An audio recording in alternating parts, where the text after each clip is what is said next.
We are finally getting our hands in the soil. It is finally March. We're planting things. I have some blank canvases in my garden that I need to fill. So come along with me and I'll show you what I'm planting.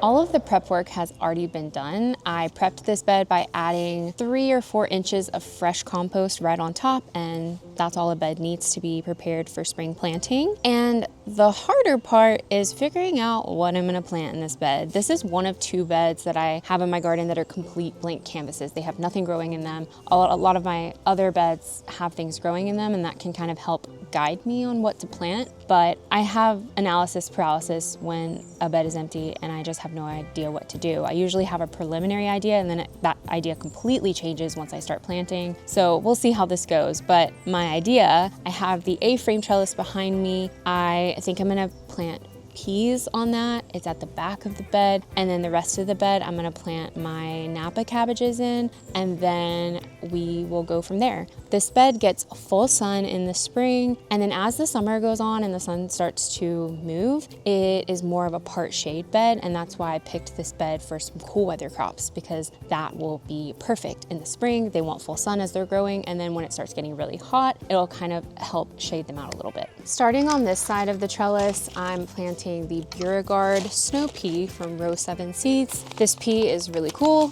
because it stays purple when you cook it. And nothing pisses me off more than a vegetable that is purple, and then when you cook it, it turns green. So what I'm doing is I'm making little holes with my fingers about 2 inches apart, and I am going to plant these pea seeds about 1 inch in depth.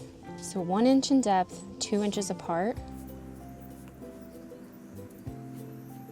We get a ton of rain here, and I never really have issues with germination, but if you don't get a ton of rain in the spring, you can totally soak your snap peas about 24 hours before you plant them, and that'll really help with their germination. On the other side, I'm planting sugar snap from Botanical Interest. This is like the classic sugar snap pea. And by the way, I got this A-frame trellis from Epic Gardening. I know I'm gonna get questions about it. And honestly, this is the best A-frame trellis I've ever had. I've tried so many A-frame trellises, and this one, it stands up to what it is. And so I'll have it linked in the description for you guys. But again, just doing like 2 inches apart, 1 inch deep. Now that I've got the peas planted, I'm gonna plant out the Napa cabbage. If you guys watched my video where I was planting these, I'm really wanting to grow Napa cabbage this year. I think this is the only cabbage I'm gonna try to grow. My goal is to make kimchi. Napa cabbage just hasn't worked for me in the past, so I'm giving it my all this year. So I have little soil blocks of these little Napa cabbages, and they should be planted about 1 foot apart. I mean, cabbage gets pretty big. So what I'm thinking here is like 6, like 1, 2, 3, 1, 2, 3, and then that'll leave some outside room for some other things. That's the plan. So I'm gonna start here, right beside where we planted the peas. We've got 1 here. Give it about 1 foot. Another 1 here. About another foot. Doesn't have to be perfect. I usually ignore spacing rules anyway, but with cabbages, they do get pretty large, so you do have to kind of follow the rules. Not quite even, but there's some room here that I can put some other things. Let me do the other side.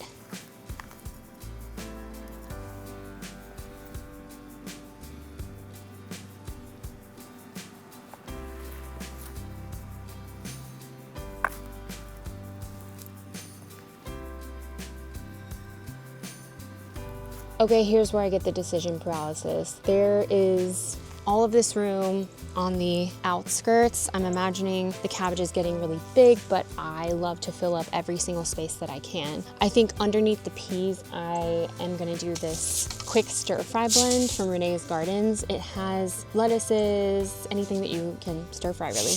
There's bok choy in there. I brought out radishes, beets, dill, carrots, and then more lettuce. And it's like I want to plant all of that, but how do I do it? What would be best? Okay, I've officially decided. Underneath the peas, I'm gonna do the quick stir-fry blend from Renee's Garden Seeds. In between the Napas, I'm gonna do this farmer's market blend from Botanical Interests. Lettuce is really quick growing, and like I've told you guys, I like to use it as a living mulch and plant it in between things. It comes up really fast and you can kind of harvest it before these get too big and like shaded out. Along the sides here, I'm gonna do carrots and radishes, a mix of both. And then here in the front, I'm just gonna do beets because I really also want to lean into beets this year. I really want to pickle beets. That is the plan. I think that this could be really beautiful.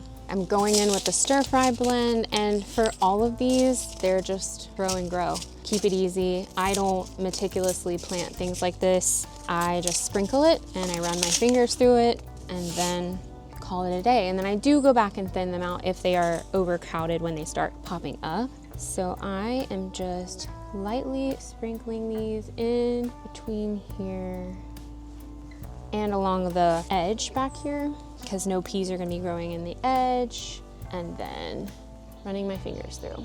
We're also gonna put a light layer of mulch on top and then water it, so it's fine if some of the seeds are kind of surface sown, because that mulch will kind of act as some moisture on top. Now I'm gonna go in with this farmer's market blend and go right in between the cabbages here. Just do a little sprinkle.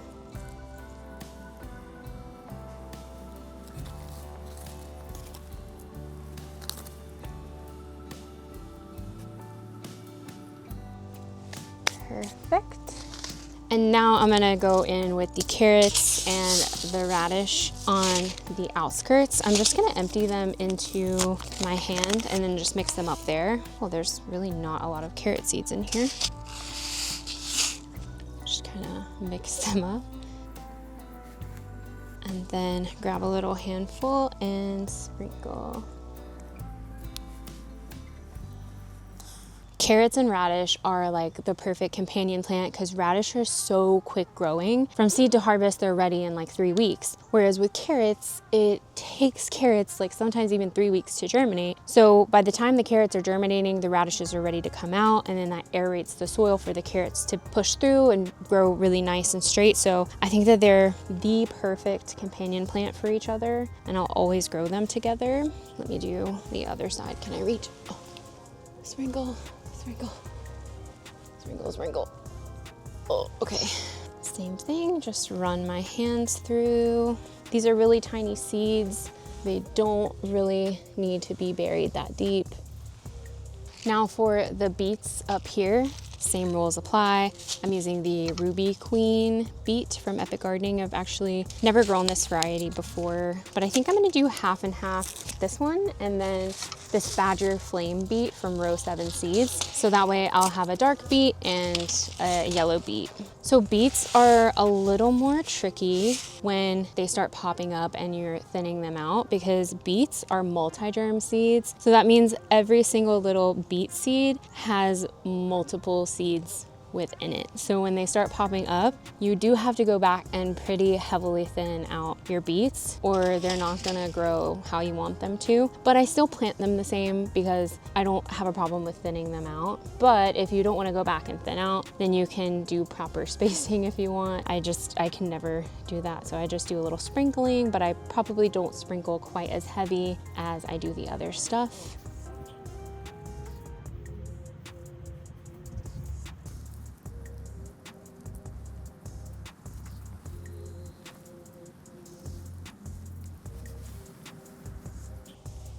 There we go.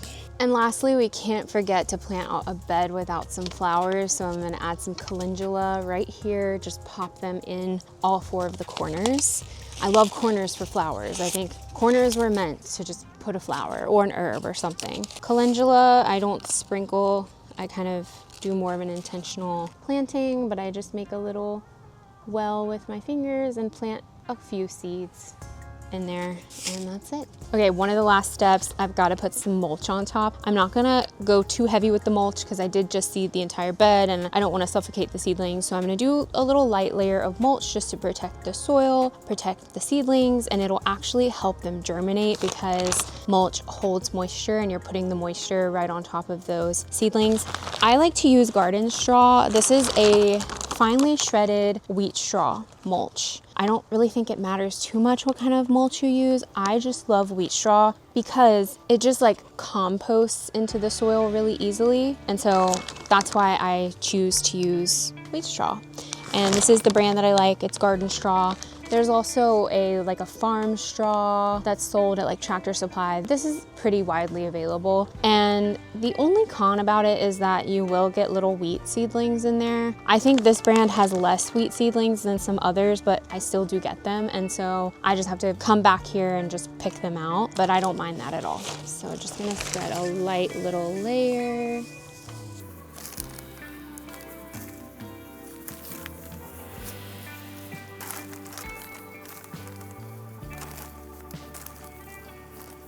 And now I'm just gonna water it all in.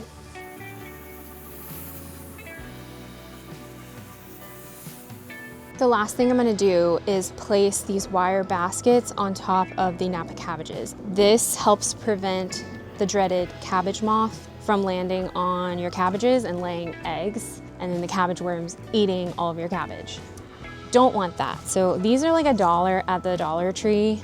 Definitely recommend just picking some of these up. Don't buy them from gardening brands because they're way too expensive. Just go to the Dollar Tree. That's where I got these, like $1 or $1.50 each. Just pop them on and then take them off when they outgrow them. We're done. Wow, I feel so accomplished. I'm losing daylight, but that is the basis of everything that we're planting for March. We're planting out our brassicas, not just your cabbages, but your broccolis and things as well. We're planting out our leafy greens, our root crops, and our peas. And then a couple of things that I am saving for another video to plant. I have my onion transplants. These are the ones that I ordered from Haas. These are all indeterminate varieties or day neutral varieties. I have a white variety, a red variety, and a yellow variety. And so I'm gonna be planting a lot of onions. And then I also just got in my potato order from So True Seed. So we'll do a little haul right quick. This is the Carla Rosa potato. I got the Huckleberry Gold and then the Masquerade. Let me open them. This is the Carla Rosa potato. See how they already have their eyes forming. This is a pinkish variety of potato and it's gold in the middle.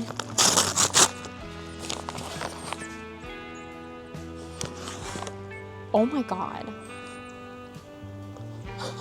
Look at this freakishly large potato. This is a freak of a potato. I hope I don't get a potato this big because this freaks me out. I don't know. This is the Huckleberry Gold potato. The rest of them are not that big. They're small. I don't know why they sent me this freak potato, but I'm definitely gonna be having to cut this one into many different pieces. I'm kind of scared to see what's in here.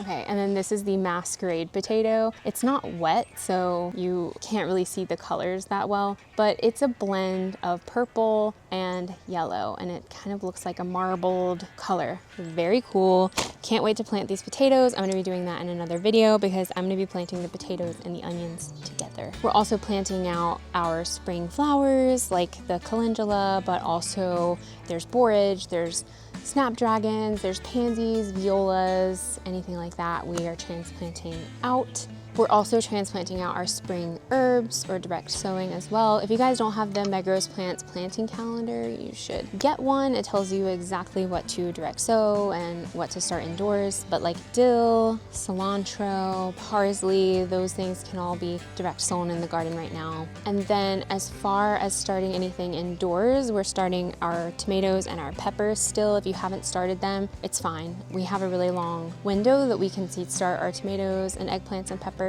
I haven't even started most of mine yet. It's fine, it's fine. I'm not behind, I'm right on time. Go ahead and get those started as soon as you can. I'm gonna walk you guys through every single variety that I'm starting, but I'm gonna save that for another video as well.